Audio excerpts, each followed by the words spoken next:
Perfect. Good morning. Oh, I hope this works. Good morning, Cecilia.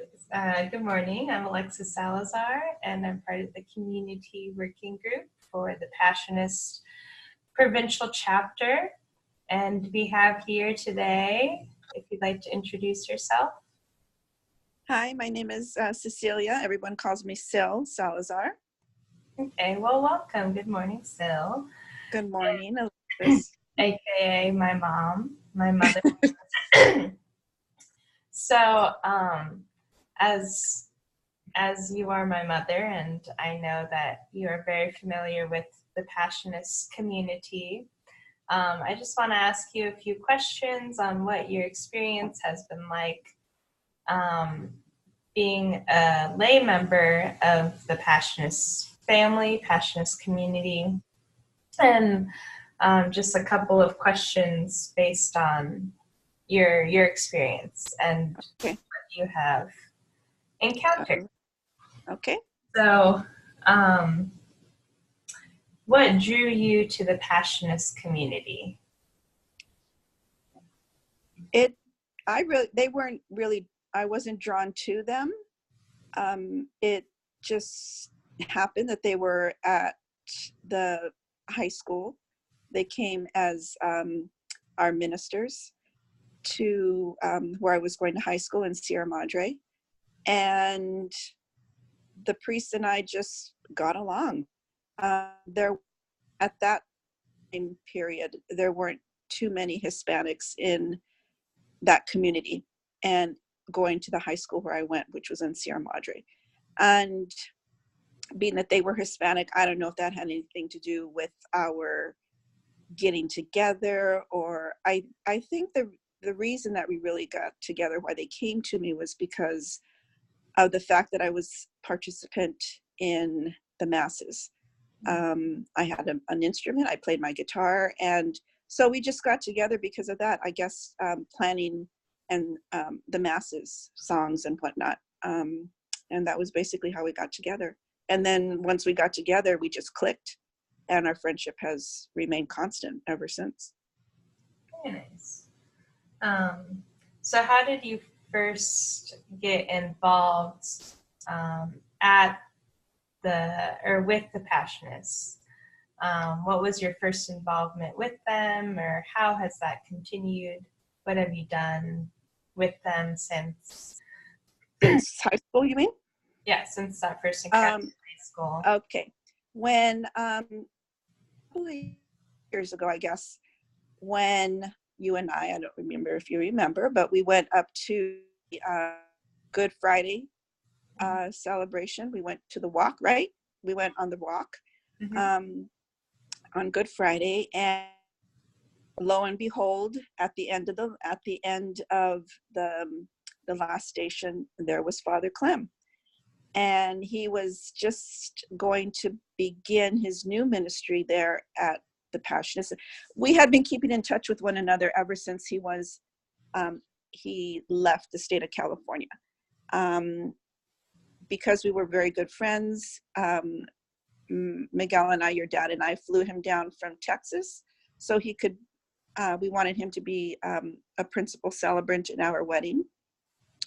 So, and then we had only kept in touch with one another via phone or via mail. And when we went to that celebration, or to the Stations of the Cross in Sierra Madre, he was there, and we were so excited to see one another because we hadn't seen each other in quite a while. So that's basically how it got rolling again with his new ministry here at the Retreat House. Okay. Your camera. Okay. All right. That's wonderful. That's awesome. So since high school, and since you've continued that relationship with Father Clem and have been involved at the Mater de la Rosa Retreat Center, what would you say has made you stay? What is one or a couple of things that really stand out to you that have made you stay with this community? Why? Well, I've always enjoyed the Passionists, I guess, since high school, because they're just to their faith. They're very into the community.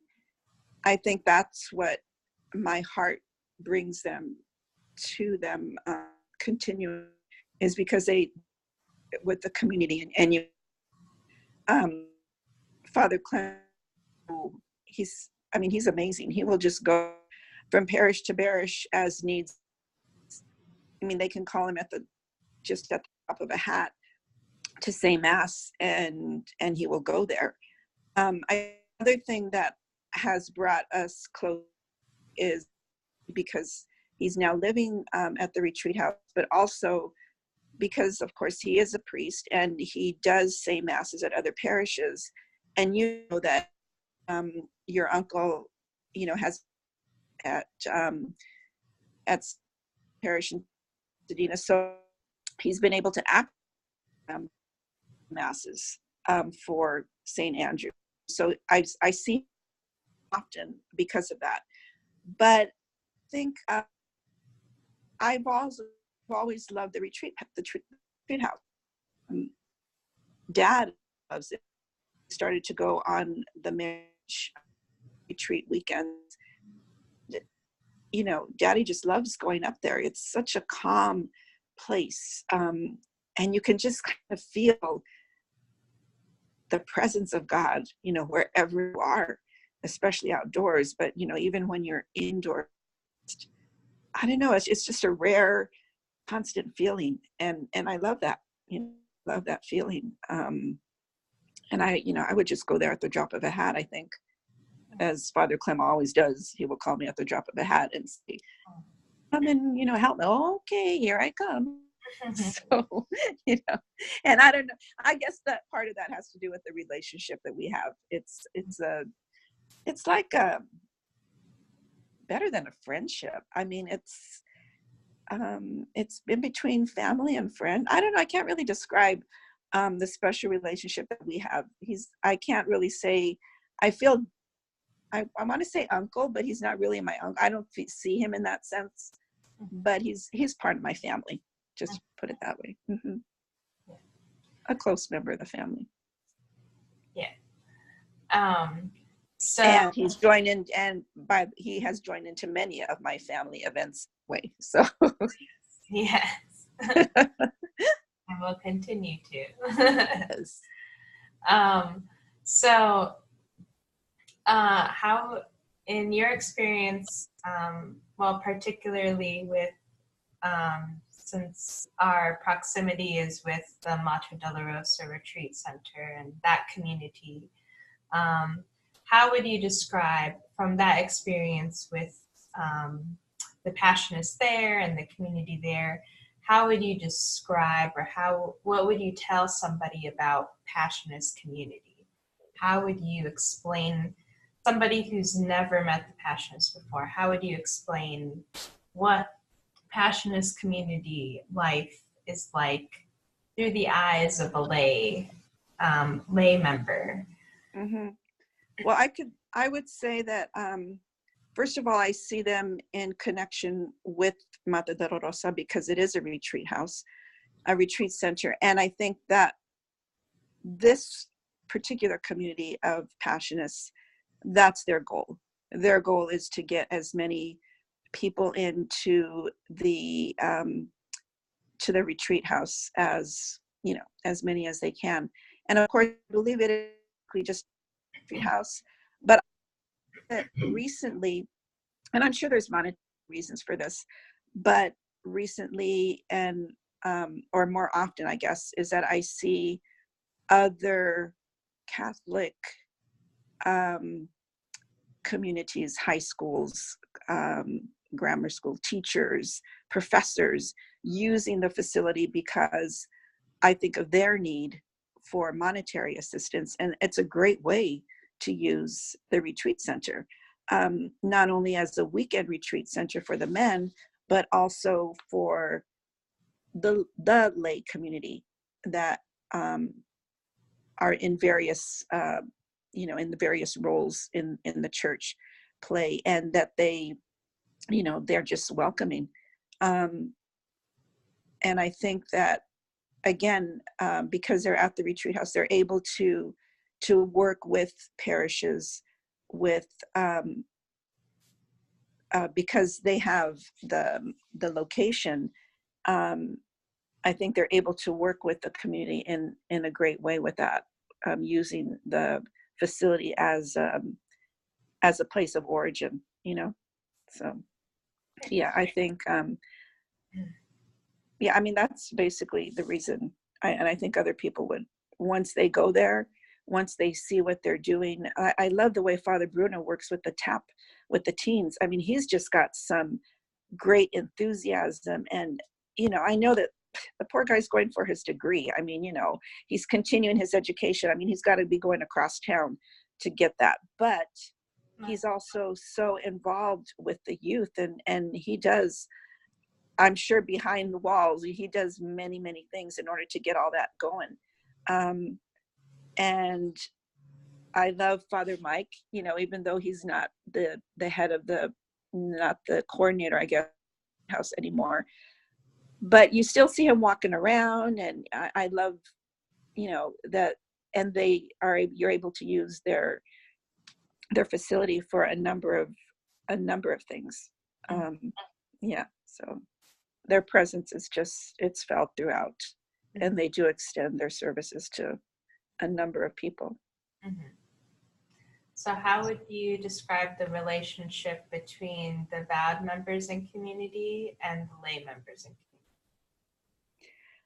I think that they need the support of the lay people in order to get the various means of funding, to them. So they work with the lay people in order to do that. So they have their Century Club, and they have their golf tournaments. They have connection with various lay ministries in order to keep themselves alive, and also just being a part of the Passionists, their work in various ways that they work with, various clubs maybe, or organizations. So I guess more personal question here is, what brings you joy about being with the Passionist community? They're very outgoing. They're super nice. They are so welcoming. I don't care who is working there. It doesn't have to be a priest. It could be anyone in that community that are just so welcoming, and it's a part of their family. I mean, you feel a part of their family because of their welcoming, their devotion, and what it seems like they all just enjoy doing what they're doing. And to me, that is very personal. That when I see that other people are enjoying what they do, because as I have told you many times, you have to like something, you have to love it in order to continue to work with it every single day. And I think with all of them, they love what they do, and I'm sure it could be very strenuous at times, but they will just go the extra mile to complete their goal. So I think they're all very just very devoted to their work, and they're enjoying what they do, and you can see that all the time.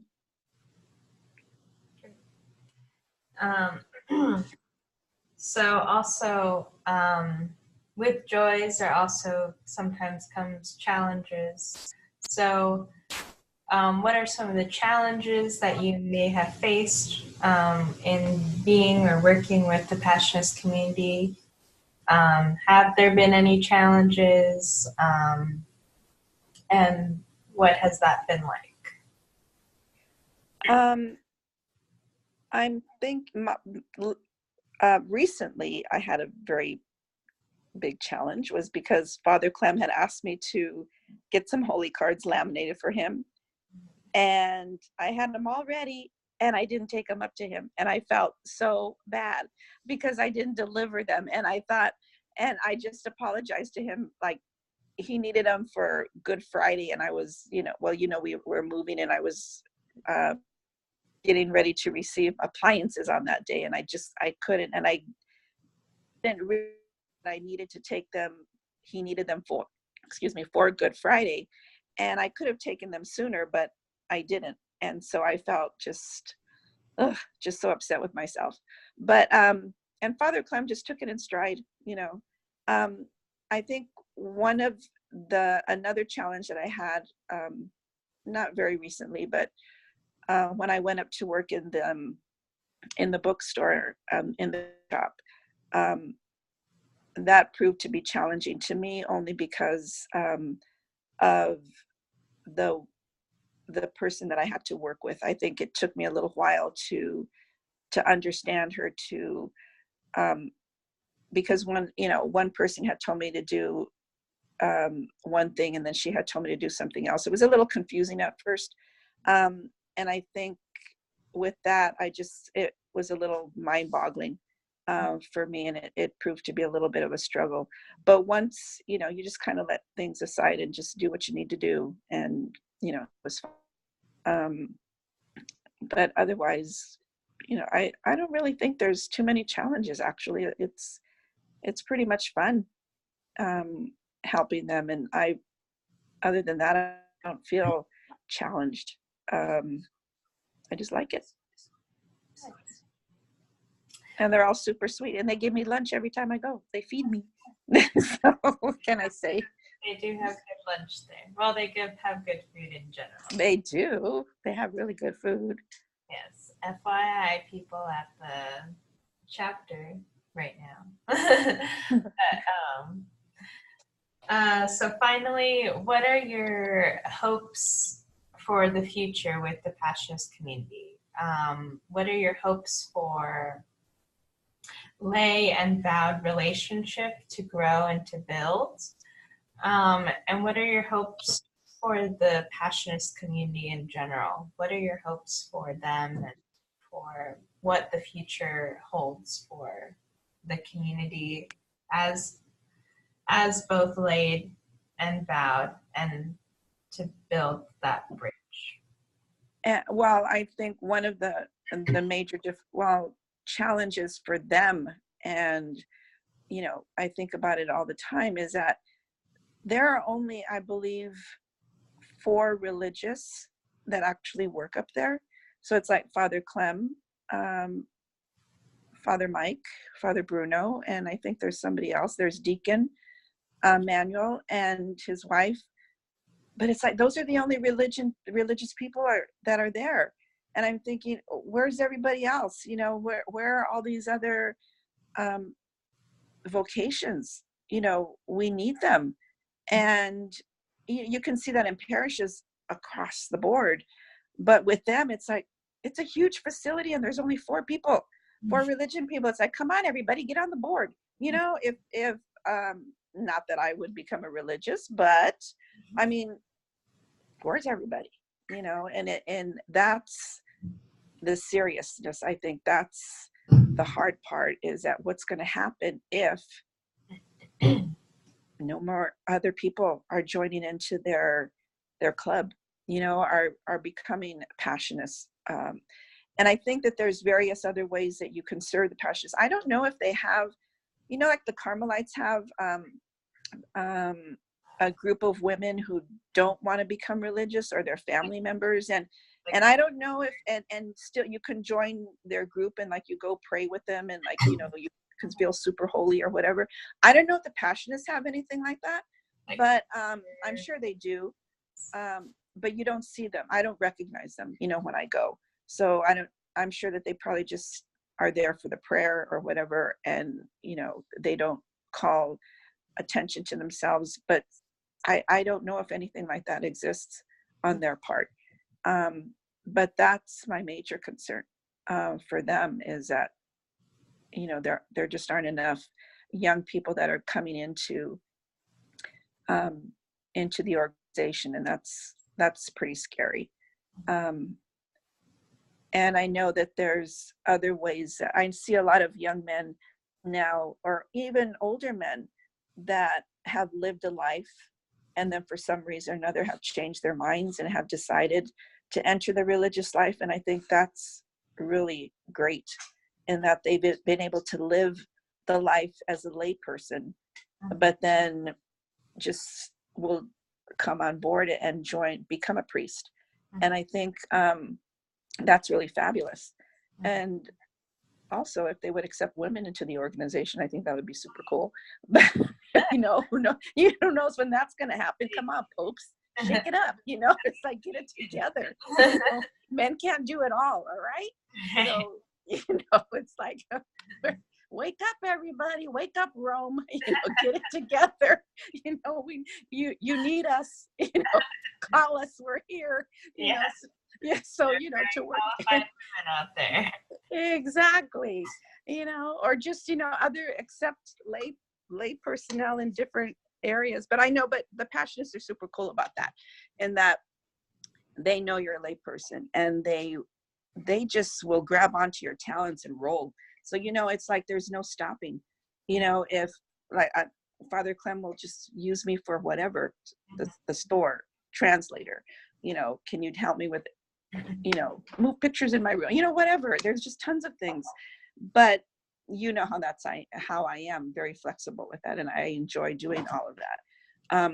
We just need to get, I would love to be able to work there or to help there on a regular basis. But so far, we haven't really worked that out. But that would be great, so that way I could really get into the community and feel a part of it. Right now, I'm just kind of scattered about. But that would be really super to be able to just, that would make me feel a real big part, you know, like, of the community. So, yeah, just, yeah. And I think that's the challenge for them, is that we need a lot more of them around. But the 4 that are there, boy, they're doing what they need to do. You know, they're just putting all their heart and soul into their religious life and doing what they need to do. But then at the same time, look, going out to the community, Father Clem, and just, you know, going to say mass, you know, wherever. So, I mean, that's pretty cool too. I don't know how they do it, but they do it. Somehow. Yep.